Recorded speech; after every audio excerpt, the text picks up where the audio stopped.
Hey everybody, welcome to a Tuesday edition of the Damage Report. It says so right behind me because I did it right this time. I'm glad you guys are here. Brand new week. Yes, it was a long weekend off with Labor Day. I hope you guys enjoyed your time, maybe ate a lot, barbecued a little bit, relaxed, did absolutely nothing. I tried to. I don't remember what happened, but I'm glad you guys are with us today. And in case you weren't glad that you're with us today, just hold on because I'm gonna sweeten the deal. David Shuster joins me from all the way on the other side of the damn country. Yes, he's the sweetener. He's just I've never heard anybody call me the sweetener, but I'll take it, Jayar. It's good to be with you. I hope everybody had a great Labor Day. You know, there's no such thing as sort of a holiday when you got kids, little kids, as you know.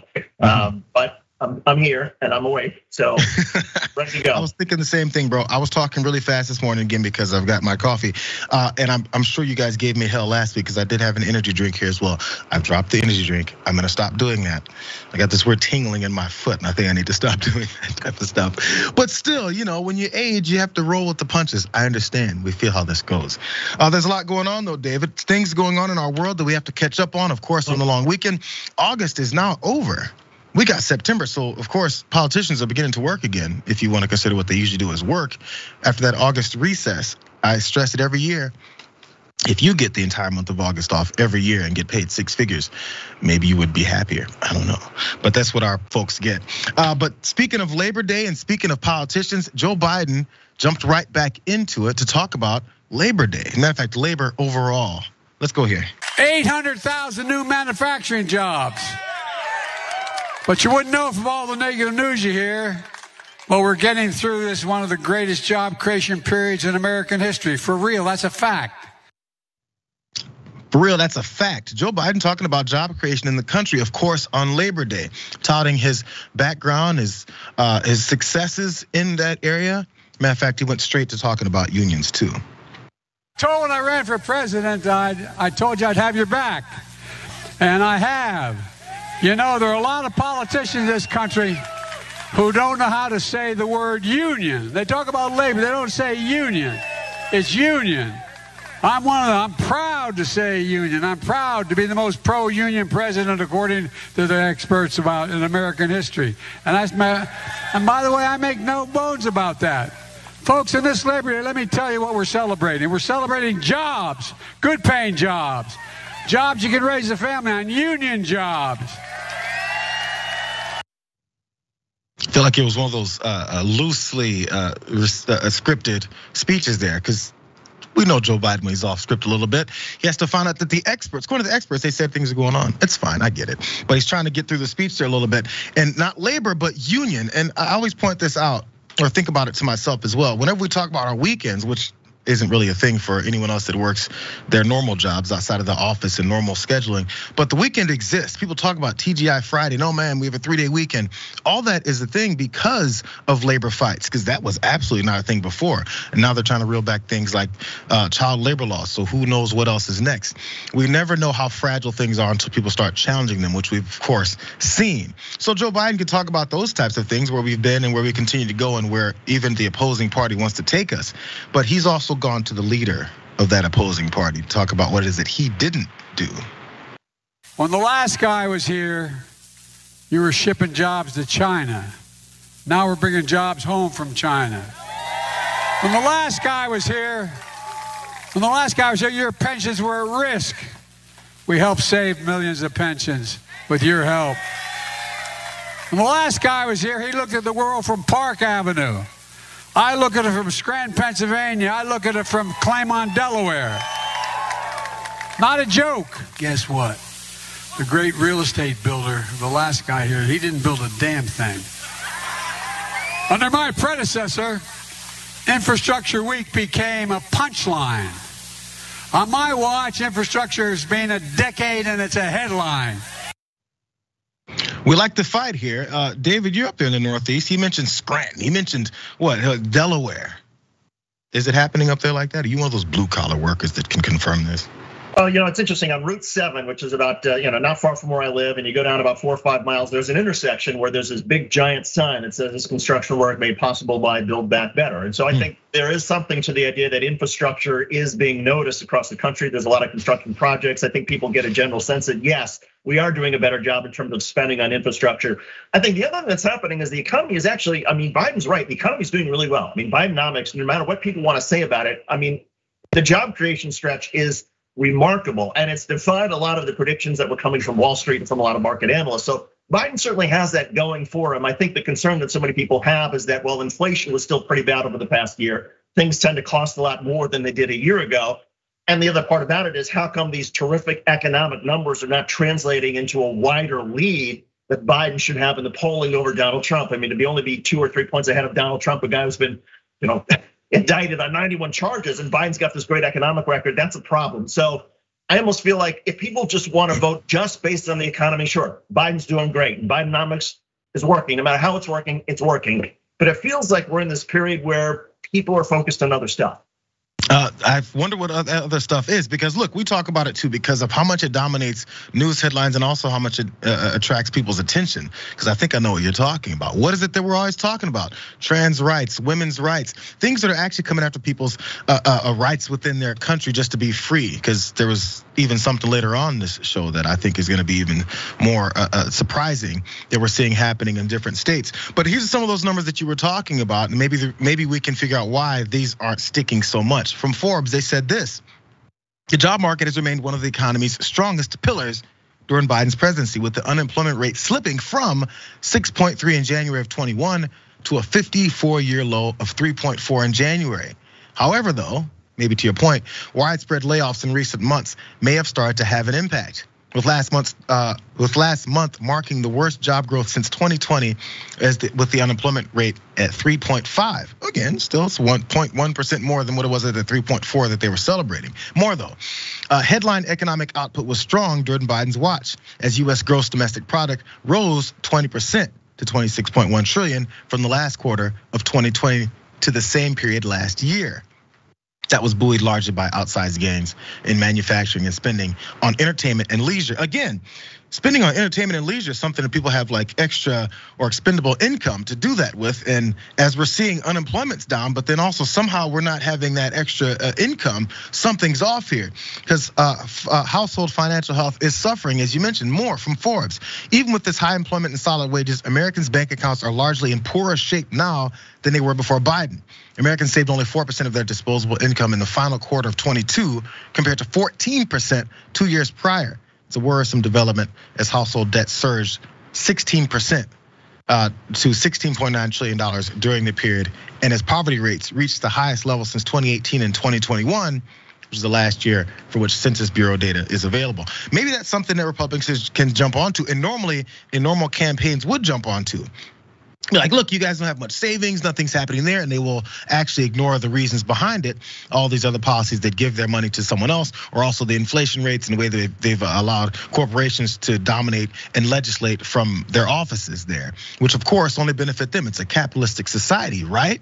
But they won't even talk about that, because maybe it's a chance for Biden, which he hasn't been able to do, and maybe it's hard to do so, to break through all of the constant social ills and worries that everyone's talking about that they're making up, because that's the only way Republicans can find any foothold. Let's look at this graph though, because Biden's approval is dropping on the economy, at least, despite all those numbers that we just went through that seem to look decent, because probably the way that we live our daily lives, but also not thinking about that as a direct a reason why he's doing anything successful. So I guess the question as we break from this, David, is, what is it that he can do to maybe get on track, or maybe have people pay attention to that? Maybe it's some subordinates, maybe more Democrats in general have to talk about it. I think you've got the exact point here, Jayar, and that is Republicans, they want to run on social issues. They want to run on the fear that transgenders are going to take over our lives. That's their entire focus. Joe Biden does have a strong economic record to run on, except there is a part of it which is problematic, and that is, yes, while working class wages have gone up over the past couple of years under Joe Biden, they were stagnant for so long. The wealthy have their wealth has gone up even more. So it's that much better, of course, to be, the wealth gap keeps getting wider. And so for a lot of people, you look up at, say, a Bruce Springsteen concert right in New Jersey, and 3 straight nights of 80,000 people sold out. It takes a certain amount of money to be able to buy a Bruce Springsteen concert. And while there are a lot of people who might be Bruce Springsteen fans, a lot of folks can't afford it. But there's a certain percentage of our population that, that's pocket change now to a lot of people. And so I think the gap between wealthy and poor, the ability to spend on things like leisure and entertainment, keeps growing in terms of the divide. And so that's where I think Joe Biden runs into some problems, and that it is harder for people who are in the bottom 25% or working class. It's harder and harder for them, even though unemployment is down. And meanwhile, while there's Joe Biden trying to talk about the positives of the economy, and there's a lot to be positive about, you hear nonstop from Republicans about social issues, because that's where they're trying to frighten people. They're trying to say the transgenders, the gays, they're coming after you. They're trying to indoctrinate your kids, because that's their best calling card for the election.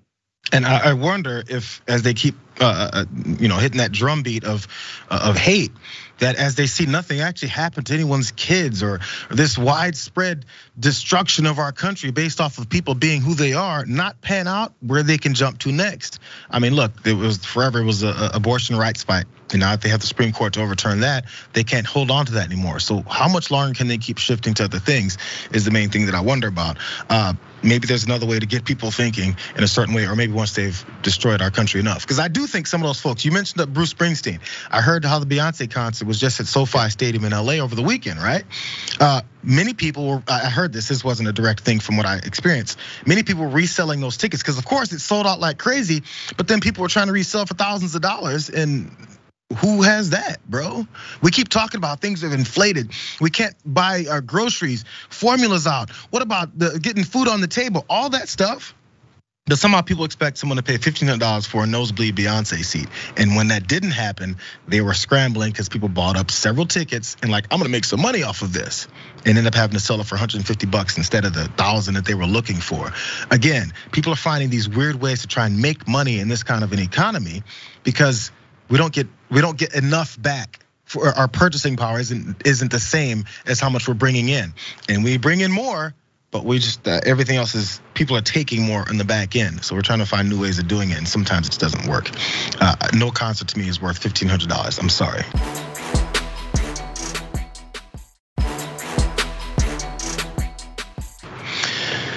Maybe yours. Did you go to that Bruce Springsteen concert, David? Hey, if I played the guitar, which I don't play the guitar or the harmonica, I bet I could get folks at TYT to pay some money to see that.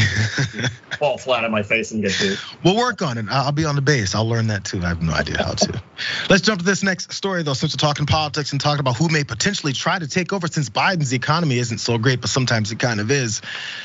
We have folks on the Republican side fighting it out. Let's go here. Do you stand by your decision to hold up your hand on stage and back Trump should he be the nominee and be a convicted felon? Well, what you saw were candidates on that stage said that they would do exactly what they signed and pledged to do, which is support the Republican nominee. That's what we are saying. I don't think President Trump's going to be the nominee. I think it's going to be me. But I will tell you that any Republican is better than what Joe Biden and Kamala Harris are doing. We Even know if they're that a vote convicted for of a Joe crime? Biden is a vote for a President Kamala Harris. First of all, he's innocent until proven guilty. But you are implying that the American people are not smart. The American people are not going to vote for a convicted criminal. They're not going to vote for a convicted criminal. Nikki Haley's trying to find some kind of way to stick to her raised hand when they asked if she would support a convicted criminal. A convicted, she goes, he's innocent until proven guilty. What if he's proven guilty? Then are you still sticking with him? Who knows? I can't talk about it because I'm hoping that he'll just go away before I have to actually address this. Nikki Haley's approach continues to be that. And I think she actually would have a chance if she decides to go ahead and campaign against the guy that's whooping her. Still though, let's look at him whooping all of them, because this is still one of the latest polls here that's taken as who's leading in that Republican primary field. Donald Trump at 59%, and the next best there is Ron DeSantis at he's up to 35. They've moved up to Nikki Haley. Look, she's at 12. Good job. But still, that's where they've. I'm sorry, she's jumped up 12 more points, I believe is how that graph works. But she's looking to find this foothold, but still can't really say what she really thinks. By the way, though, 59% for Trump represents an 11-point gain for him since the last Wall Street Journal poll. That's what the details of that particular one are. And this might be the reason why. Because over 60% of poll respondents in the Wall Street Journal poll said that they saw Trump's indictments as political. 78% of the respondents believe Trump's conduct and attempts to overturn the election were legal. That's compared to 16% who thought that his actions were illegal. So you wonder who it is that they really talked to. Obviously, it was a bunch of Trump supporters because they haven't paid attention to what the indictments say. They haven't paid attention, apparently, to what Trump has been saying because he's been looking to make himself look bad legally since all this started. But who cares? It's Donald Trump. Let's go ahead and try to back him up no matter what. Before we get to more of these numbers and details behind what this primary field is still shaping out to be, because who knows, right? Things are starting to change. Are you seeing this change actually mean something? Is Nikki Haley's approach making sense for her? Well, I mean, I remember Nikki Haley a couple of weeks ago saying that she would not support Donald Trump, that he should not be the nominee. So I get this as a sort of a dodge, right? I mean, Republicans are trying to have it both ways right now. Whether it's Chris Christie, whether it's Nikki Haley, whether it's Vivek Ramaswamy, they don't want to anger the MAGA crowd. So they're not going to say, well, yeah, of course I'll support the nominee, but they're also not willing to say that they embrace what Donald Trump did. They simply want to take a dodge and try to campaign on other issues because they don't want to torpedo their own campaign with the MAGA crowd should Donald Trump not have a chance to sort of be the nominee. So I sort of get that, but it is a little bit, it's a little bit confusing and it's not exactly a profile in courage. And I think there's a certain authenticity that some Republicans are still looking for.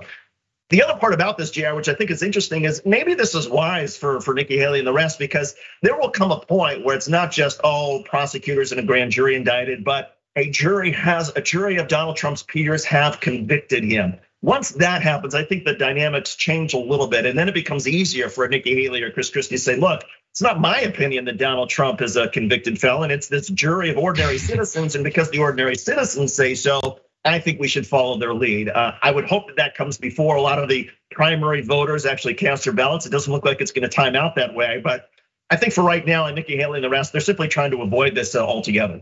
They're still trying to figure out exactly where this may fall out. Let's look at actually where they may see this happening too, because I guess a matchup between Biden and Trump 2.0 is still tighter than many people, I guess, that are supporting Biden would have thought. Let's look at this graph really fast. From 538. On that right side, the red line, if you guys can't see it clearly, is Trump's numbers versus Biden's blue. And they're talking about how close it is. That first one is they're even virtually at 46%. And honestly, where Trump is +1 and Biden's +4 and 3 and all that as it goes back and forth as we go down that whole thing week by week or a couple days by couple days versus each of these different polls, is that it's pretty much even. And we already know the Democrats have to get above and beyond the numbers like that in order to take electoral college votes in that manner. So maybe Biden isn't looking so good. But then again, this is what I wonder. I haven't been called about any polls. I know I'm in California. I know I'm only 43. But the thing is I wonder who is answering these calls for polls and where they're getting it from. Because the old school was like phone calls or something. I don't know how they conduct a lot of these things to get the accuracy of it. But there's people who vote that don't necessarily participate in these polls or even get asked to participate in them. Because if I was, I don't think I would either, but I would definitely go out and vote. So who knows where it's going, but what it may also make people think they need to do. Maybe there's Trump supporters that think, oh man, we're good. And that makes some people sit at home. And then there's also some Biden supporters who are like, we got to get out more, if not to activate that more. We'll see, because each person's different. And also, obviously, the way this trial goes down. I never know exactly how bad it could be. But one more thing here, because this really stuck out to me. Graphic 4, you guys, because this could be one more issue for Biden. The candidates are only 3 years apart in age, but 73% of voters said that they feel Biden is too old to seek a second term. That's compared to 47% of voters who said the same about 77-year-old Trump. So Biden's 80, Trump is 77. 2/3 of Democrats in Biden said Biden was too old to run again. That's 2/3 of Democrats. I don't know if that always translates over into them not voting for him, because there's plenty of times Democrats are like, I was voting for someone else in the primary. I would hope someone else would step in, but I'm definitely not voting for Trump. Who knows? And it's along the lines with many of those things as well. Really fast, I know we only have a couple minutes, because I want you to get your thoughts on first. You can bring up the age thing, but what I did do, actually, let's talk about that for a second. If you type in on a search engine, Google, I put Joe Biden, and the first suggestion was age, and it told me he was 80. I put in Donald Trump, it didn't tell me that same thing. But the first thing that comes up about Joe Biden is his age. He's 3 years older, that's different. But also, the Donald Trump stuff just doesn't go to that point. Maybe it's the first thing people are searching. Maybe it's the first thing that people generally want to know. But that could be a part of how people think about age versus Trump. Some of your thoughts on that? Well, part of it is also the way Joe Biden has always spoken. He's always been somebody who's tripped over his own words. His language has always been, his syntax has been a bit odd, but now it sort of shows up as, this must be signs of dementia or aging. So people think he's not so he's not so good on his feet, and that's a sign of somebody who's older, even though Joe Biden's always been that way. Donald Trump, even though I would say he's also lost a step or two in terms of his verbal skills, it's not perhaps quite as dramatic. People don't associate it with aging. And frankly, look, Republicans have done a very good job, and Democrats also care about aging in the way that Republicans don't care about their aging or their criminality of their nominee. And so I think it's like, Democrats, sure, they will pull if it's a vote against Donald Trump, they will pull the vote, they will pull the bar for a dead Joe Biden if that's who's running against Donald Trump. So I think the Democrats will come home eventually, because this will be an anti-Trump vote if in fact Donald Trump is the nominee, no matter how old they think Joe Biden seems to be acting. We'll see. I would prefer neither one of them be there, but I think that's what a lot of people think, and we go with what we've got.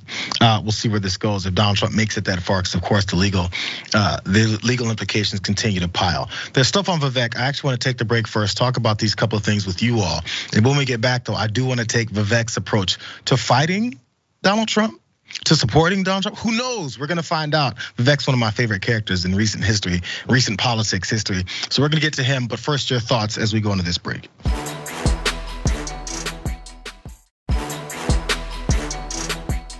You find his actions abhorrent around January 6th. You said he was wrong to take the classified information. You said you would not do that yourself, yet you still say you would vote for him for president. That's what I don't get. George, I said what every Republican nominee said to make it on that debate stage, that we will actually support the Republican nominee from our party. Frankly, I think that this is an embodiment of what's wrong with our culture right now, looking backwards, obsessing over details in the past, going after one man, a deranged mental cultural state in the media and in this country, as opposed to talking about what we need to talk about, how we better declare independence from China than any past president has. That man is defeating the integrity of a constitutional republic. Sir, stimulate our economy. That's what I care about.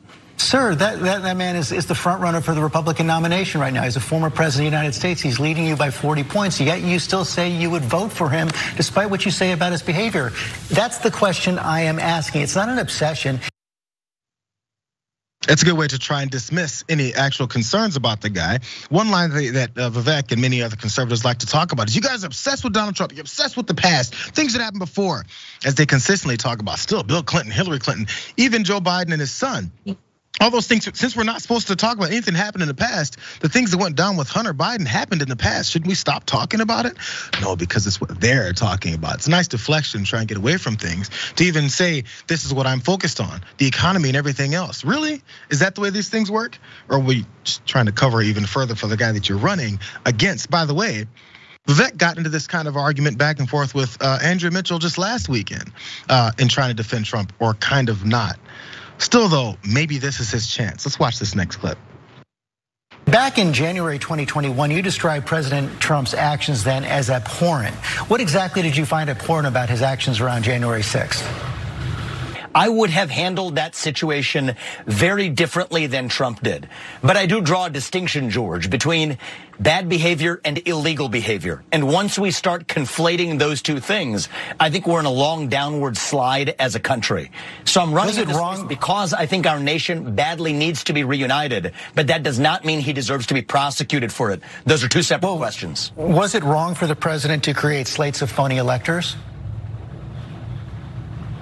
I think that there were a number of bad judgments that were made. Sir, that man is the front runner for the Republican nomination right now. He's a former president of the United States. He's leading you by 40 points, yet you still say you would vote for him despite what you say about his behavior. That's the question I am asking. It's not an obsession. Now, I don't know if you know something there, David. When you ask these guys specific questions, they have to then answer them, or it'll be obvious that they're dodging it further. There in that clip, George Stephanopoulos asked him, so when it comes to bringing up fake electors, is that okay?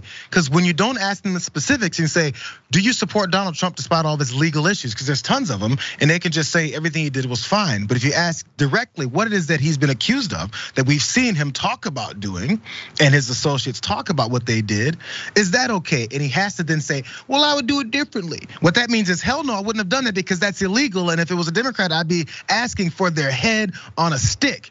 But since it's Donald Trump, I have to dodge it somehow. That's where you find actual answers from these folks. Vivek is a fast talker, but I don't think he can talk his way out of a direct question. If we just did that a little bit more, maybe we can see where the hypocrisy lies. Yeah, I love pinning down on the specifics and on the details, as Vivek says, that it's a cultural problem that the media has this sort of obsession. Well, January 6th may be an obsession politically, legally, but the fact of the matter is it happened. And I think a lot of Americans who are trying to make judgments about Ramaswamy, Nikki Haley, Chris Christie, the rest, they want to know, how do you see this? What do you feel about Donald Trump? Now, I get politically, Ramaswamy and the rest, they want to be able to say, if they somehow, God forbid, but if they somehow become the nominee, they want to be able to say to the MAGA crowd, I didn't stab Donald Trump in the back. You should support me because I wasn't willing to throw your guy under the bus. And they will happily take the claim from the media, but you said that what Donald Trump did was wrong. He said, yeah, but so they want to have it both ways. They don't want to piss off anybody, and especially the Donald Trump supporters who they're going to need if they're going to eventually be the nominee and have a chance in the general election. But I do think that, again, the equation starts to change if in fact Donald Trump does become a convicted felon by a jury of his peers. And to your point, Ramaswamy is very smooth. He's extremely articulate. He's a fast talker. And I do think it doesn't serve the media's purpose, I think, at this point to say, would you support Donald Trump or not? Because they can always say, well, it depends what's going to happen 6 months from now. Better to say, was it right or wrong to have these fake electors? Was it right or wrong to continue to fight in the courts after the court said that there was no evidence here? Pin them down on the specifics and let voters make their own judgment based on that. An odd approach. Let the voters make their own judgment rather than tell them what it's happening. It's absolutely inaccurate. Let's jump to this next thing. Maybe it wasn't very fun, but people thought it might be. Burning Man out in Nevada kind of turned disastrous. And of course, folks jumped right on. Let's go to this. It's always what is the next thing, right? They're trying to bring COVID back, but I really believe the next thing is going to be this climate change crisis. They're going to create it into an emergency. And Alex, I want to talk about Burning Man for a minute. We are watching, from a distance. There are approximately like 73 or 75,000 people in Nevada, and they're locked in there from floods. And I'm glad I was going to raise that. They literally did a mock sacrifice and all this, and then it flooded with these tornadoes, and it was. Sorry, go ahead. Well, God has a way of making sure everyone knows who God is. There's a way that he has a way of making sure everyone knows who God is. Maybe they allow folks to bring him up on 91 charges. Anyway, Marjorie Taylor Greene and Alex Jones, they're talking about Burning Man, which ended up being disastrous because of these rainstorms, the amount of rain that came down here on the desert and swamped everyone in. But still, it's God's way. Whenever it's something bad happens to them, it's Democrats' way, I guess. But still, there's more because she has a theory about what is went down at Burning Man. There's a lot more intellectual things going on. Let's listen. Let's talk about what is happening to these people. So there's 73, 75,000 people in Nevada desert right now at this Burning Man. They're locked in. They're not allowed to leave. And they're basically probably being brainwashed that climate change is the cause of all of it. Well, it's the root of all evil, and it's going to destroy the earth. And they're feeling the panic and the media is saying that. Oh, this is because you didn't know about climate change. Yes. So what's going to happen, Alex? It's the same thing, same way they launch any kind of movement. After this is over in Burning Man and these 75,000 people disperse and they go back home, they're going to have these stories to tell and how terrible it is and how we have to do everything possible to stop climate change. It's caused by humans and it's carbon. This is what they're brainwashing people to believe. She might know a couple things about brainwashing since she keeps talking about it. But for some reason, climate change is this myth. It's this thing that exists that really isn't happening. But somehow they can say that, gay folks have angered Jesus too much, and that's why he's told them to come and persecute them. Who knows? It doesn't make any sense, but they can say Jesus changes everything, but somehow climate change that's been actually studied by scientists can tell you exactly what's happening and when it'll happen and when it does happen. But then after it happens, it's because of this. I'm gonna give you details of what happens at Burning Man, which might be another reason why so many conservatives are so upset. Graphic 1, you guys. Burning Man, in case you guys don't know, is a 9-day celebration of art and self-expression held in Black Rock City, a temporary community about 120 miles north of Reno. The festival, which has drawn around 70,000 people in recent years, is held at the end of each summer and culminates in the burning of a towering wooden sculpture shaped like a man. That's where we get Burning Man from. But still, the weather emergency made it a disaster this particular time around, because muddy roads flooded by a summer storm left tens of thousands of partygoers stranded for days at Burning Man at the festival. And after they dried up enough by Monday afternoon, it allowed them to begin their exodus from the northern Nevada desert. And about 2 hours after the mass departure began, organizers estimated a wait time of 5 hours. Sounds like trying to get out of a game at UCLA over the Rose Bowl, because it's a nightmare. You'll be sitting there for 12 hours. Anyway, that's just beside the point. So because there's so many partygoers that are burning structures and having sex and doing drugs, that's what they're upset about. By the way, though, David, Burning Man absolutely has zero interest or attraction to me, which I don't get why anybody would want to go. But I definitely don't care if you do. If you're stuck for 5 hours, okay, maybe you'll plan better next time. I am so glad you mentioned the Rose Bowl, because when I've been to the Rose Bowl, I don't mind that 12-hour wait to get out of the Rose Bowl, grassy parking lots. If it's fun, it's when they've lost where that 12 hours feels like it's like a week. And maybe it's the same thing with Burning Man. That after you've seen some sort of effigy of this giant wooden sculpture caught in flames, maybe you're so mesmerized by it that you don't mind the 5-hour wait. Look, Marjorie Taylor Greene talks about brainwashing. We don't need brainwashing. 75% of Americans believe that climate change is here and is having a huge impact on the planet. And maybe the numbers go down a little bit to say 65% believe that it was man-made because of carbon. But the fact of the matter is most Americans believe in climate change, and they know, they can see that the storms are shifting. They can see that weather's becoming more extreme. Things are happening that did not happen in the past several hundreds of years. So this is an issue that we have to deal with, whether you're at Burning Man or not. And whether you're in some sort of muddy concert art festival, everybody now has experience with climate change and how climate change is making our lives more challenging and difficult. And that doesn't require any brainwashing. And it's okay, by the way, people that are opposing this idea that something like climate change can affect things like this and make things much worse.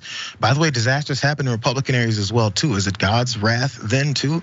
No, they just ignore it then. But again, like I said, the odd nature of burning a big structure and then dancing around it with fire and chanting whatever it is they're doing or screwing. I don't know. I have no interest in it either.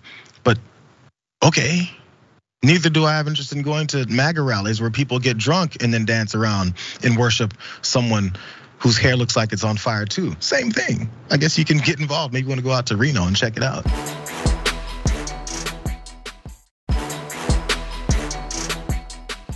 Let's go to more stuff really fast. I think I can squeeze this in really fast, you guys. Let's go to more January 6th folks that are very upset about the predicament that they've gotten themselves in. Let's go. They want to send a message to Americans that if you go to these events, if you are part of political groups, they're going to throw you in prison for a long time. They want you scared. They don't want you to go out and vote. They want people scared before it's time to vote. And that's why all this heat's happening right now.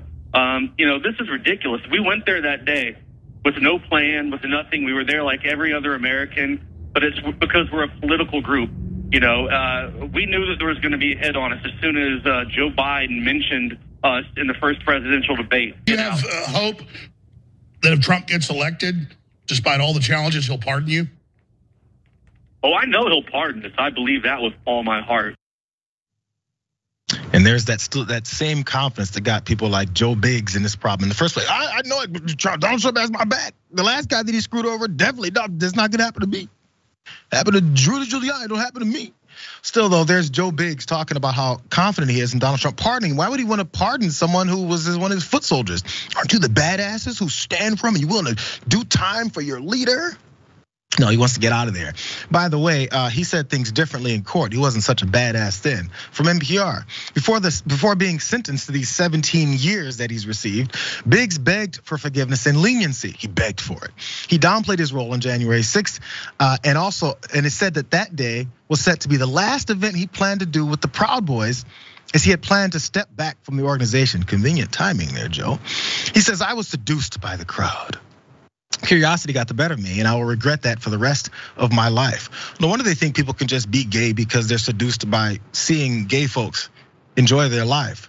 Weird. I guess he was also seduced by a violent crowd. Maybe you're violent. Maybe you're part of the seduction of violence. Maybe you're one of those people. Just maybe a thought.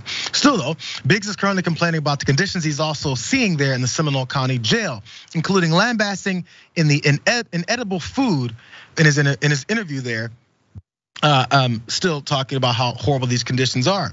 But the thing is that I also noticed, because again, I mentioned this maybe a couple weeks ago on CNN, they talked about the conditions with Trump down at Fulton County and how he could, post his 200,000 and get out. They mentioned the horrible conditions of that jail. The Associated Press talked about some of those conditions. Fulton County Jail, which has long been a troubled facility, is the jail that Donald Trump had to go and turn himself into. The Justice Department last month opened a civil rights investigation into the conditions there, citing filthy cells, violence, and the death last year of a man whose body was found covered in insects in the main jail's psychiatric wing. 3 people have died in Fulton County custody in the past month. But when Donald Trump had to go down there, we were concerned about whether or not he had to touch anything, because it might contaminate him. Because in that justice system that we don't care about when inmates die with insects covering them in psychiatric areas, or also when people just die within 1 month, no problem. They shouldn't have done the crime. When Donald Trump does the crime, it's, I can't believe they would do this to him. If they do it to me, they'll do it to you. They already do it to you, bro.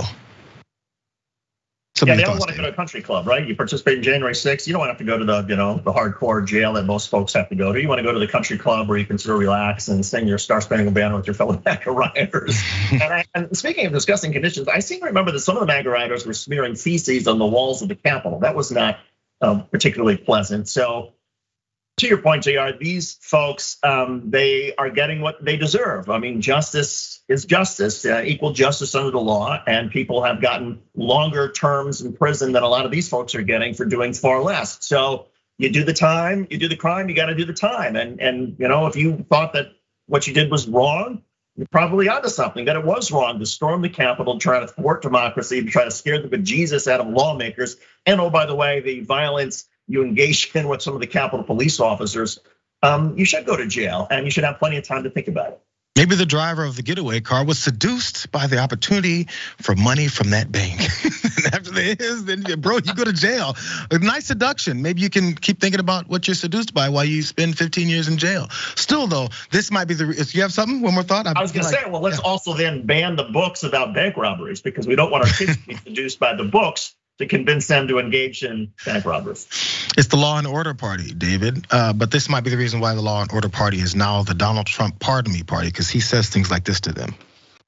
If I run and if I win, we will treat those people from January 6th fairly. We will treat them fairly. And if it requires pardons, we will give them pardons, because they are being treated so unfairly. It's the same line over and over and over again. He's not gonna do anything for you. He's gonna do all that to help himself. That's for votes, bro.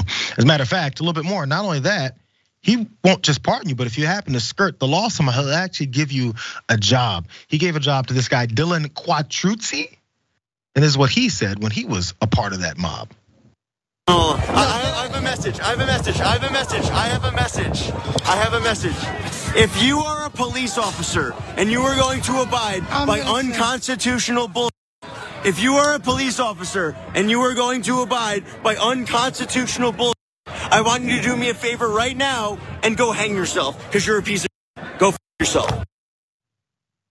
You get a job with the Trump administration or campaign or something after that point, because that's showing you're a good foot soldier. You're not gonna actually tell the truth. You'll sacrifice yourself for him instead. It's a very selective process when it comes to this whole thing. But really quick, let's go to graphic 5 though, because according to 2 people familiar with Quattruzzi, I apologize if I'm destroying your name, that video was him. While the Capitol is in the background behind him, there's no evidence that he entered the building, but he was definitely part of that whole group. So 4 officers who responded to the riot on January 6th, as he said they should hang themselves, anyone that's part about this, they later died by suicide. The Justice Department determined this month that one of those officers, Jeffrey Smith, died in the line of duty as part of a process that awards survivor benefits to his then widow. And lastly here, Trump has made defense of law enforcement a central tenet of his political identity. As we've already seen, the whole party does that, despite his supporters' attack on police after that 2020 election. And he's also portrayed the mob at the Capitol as patriots. and said he would pardon a large portion, as you saw there. So that's his whole approach and shtick to this whole thing. So that's how it works. And then they continue to be seduced by him. He's so charismatic. I'll go and fight and get arrested for you yet again. I'll talk to you guys on this break again because I love you. And then after that, we'll come back and talk a little bit more. Probably one of the more stark stories of the day.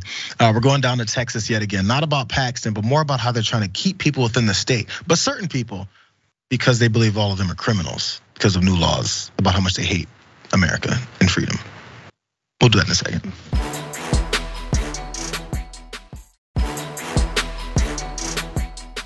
And also, by the way, Kamala Harris is doing what? They're making sure she does a lot of, I don't know. I haven't studied deeply everything that Kamala's up to and things, but I feel like she's getting handled a little bit too consistently. I don't know if she's able to really be who she is. I'm actually very curious about how that whole thing works. So I don't say a lot about the vice president because I wonder if one day she'll say what she's not been able to do. That's just my own internal thoughts.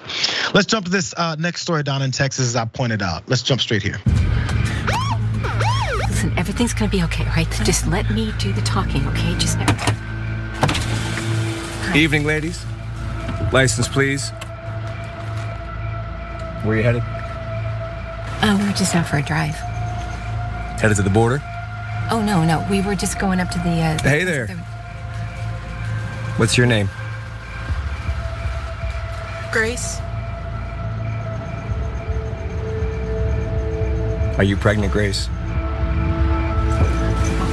Step out of the vehicle. She does not have to. Yes, she does. No. Show me your hands on the wheels, please. Grace, step out of the vehicle on the wheel. Grace, it's okay.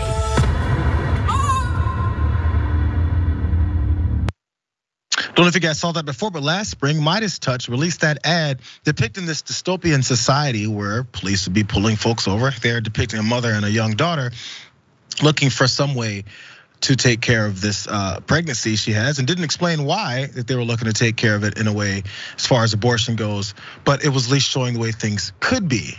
And if you want to live in that kind of society, well, as conservatives probably saw that and said, you guys are hyperventilating over this whole thing. There's a small town in Texas that's actually trying to make it a reality. It's called Llano. Hope I'm saying that wrong too. Texas. This is what they've been up to.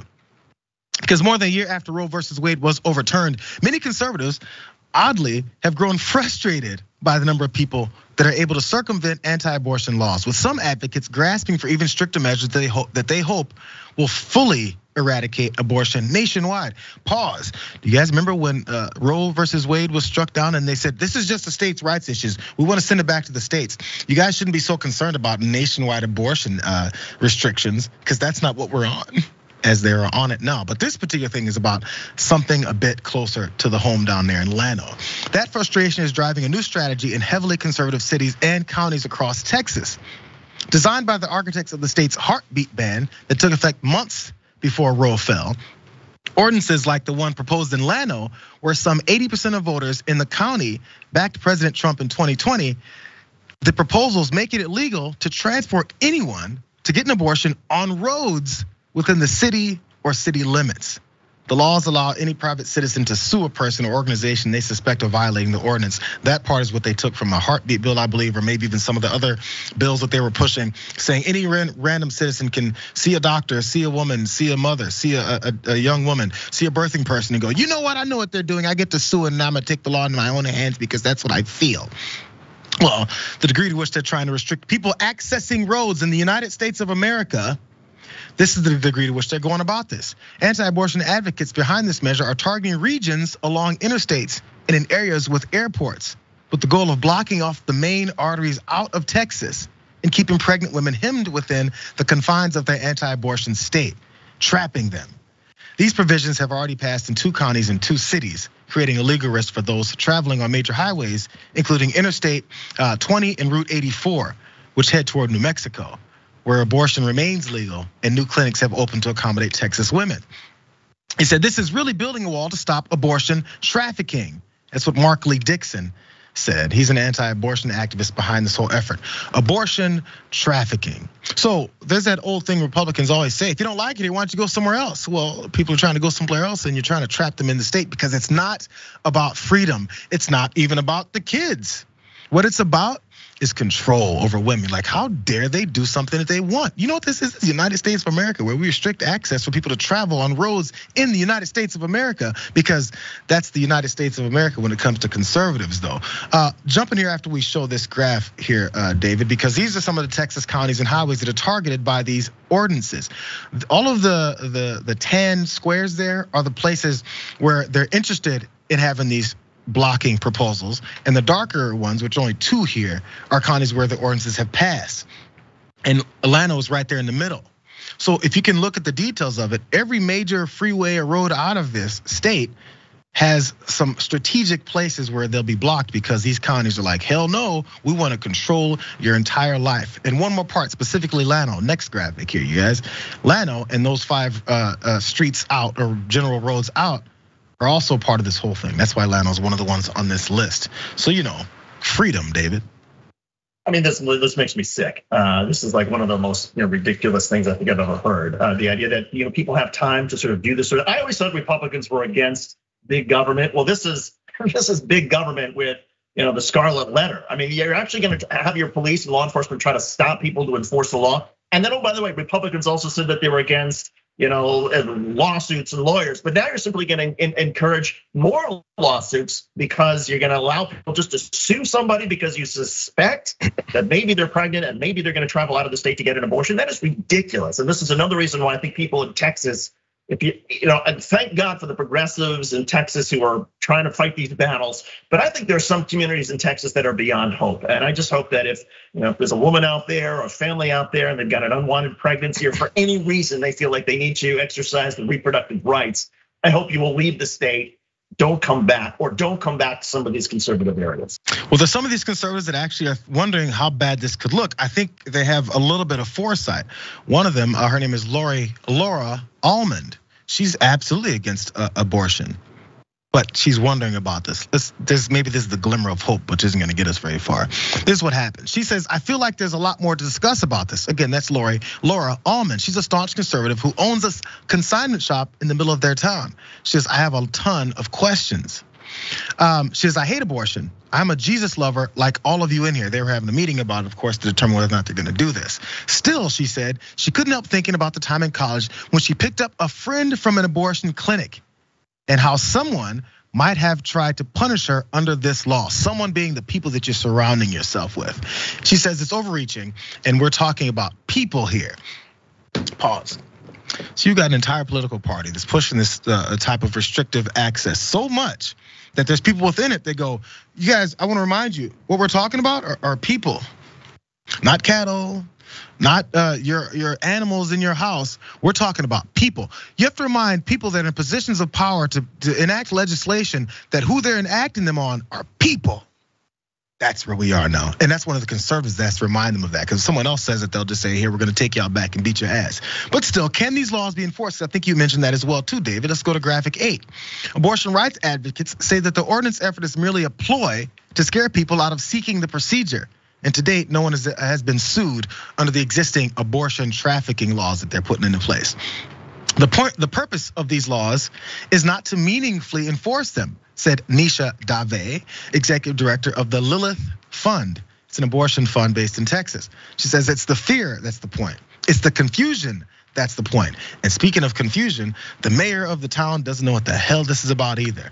He says, on this point here, while the language of the draft ordinance explicitly states that it would apply to people transporting, quote, any individual for the purpose of providing or obtaining an elective abortion, the mayor, Marion Bishop, said that the term abortion trafficking, which they're using now, did not apply to women who were choosing to get abortions on their own free volition, right?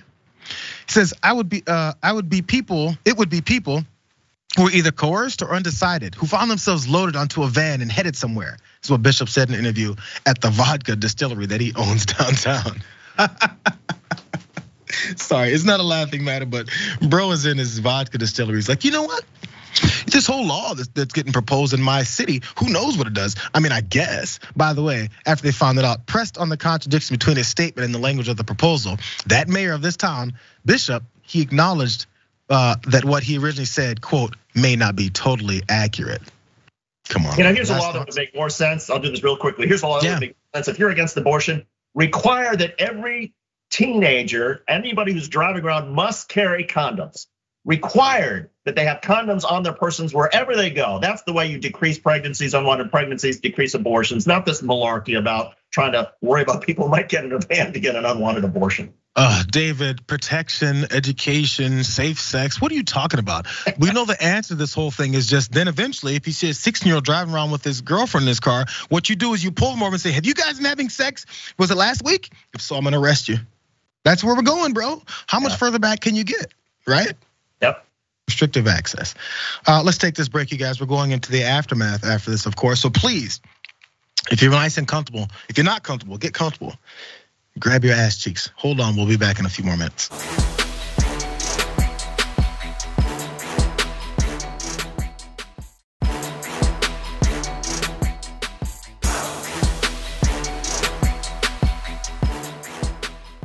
Thanks for listening to the full episode of The Damage Report. Support our work, listen ad-free, access members-only bonus content, and more by subscribing to Apple Podcasts at apple.co/TYT. I'm your host, John Adarola. I'll see you soon.